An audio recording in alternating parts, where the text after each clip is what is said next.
कृषि विभाग ने 3 फर्मों के लाइसेंस निरस्त किए हैं। इनमें कठूमर तहसील के ग्राम खोखर स्थित खंडेलवाल खाद बीज और शुभम खाद बीज भंडार के अलावा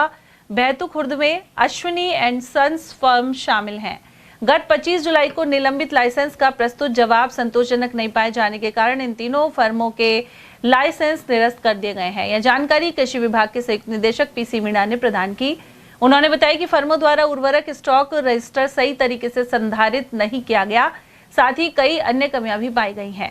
मीणा ने सभी आदान विक्रेताओं से उर्वरक का बेचान निर्धारित दर पर पोस्ट मशीन के माध्यम से ही करने को कहा है।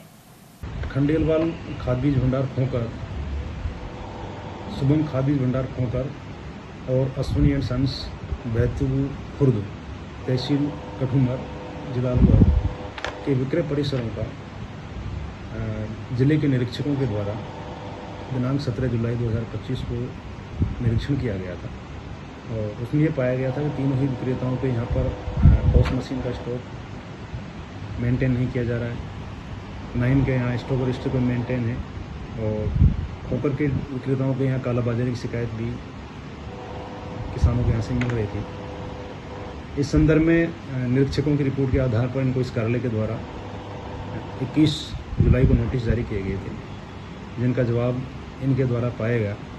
और तीनों ही फर्मों के द्वारा जो जवाब दिए गए थे वो संतोषजनक नहीं पाए गए। इस आधार पर 25 जुलाई 2025 को इनके जो लाइसेंस हैं वो हमने निलंबित किए थे और उनको मौका दिया था कि भाई ये अपना अभ्यावेदन 7 दिवस में इस कार्यालय को प्रस्तुत करें और इनके द्वारा जो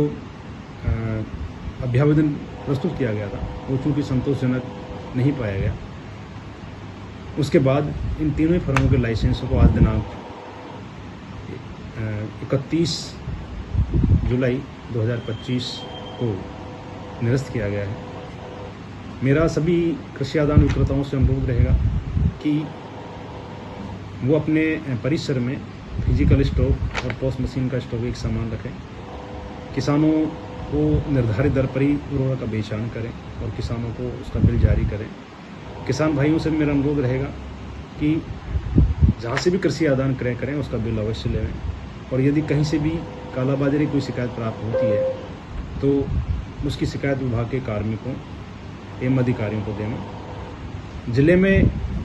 वर्तमान में उर्वरक की कहीं कोई कमी नहीं है और मेरा किसान भाइयों से अनुरोध यह रहेगा कि जितनी हमारी फसल को आवश्यकता है उतना ही उर्वरक ज़मीन में फसलों को देवें। आवश्यकता से ज़्यादा उर्वरक डालने पर न केवल पैसे की बर्बादी होती है अपितु ज़मीन का स्वास्थ्य भी खराब होता है।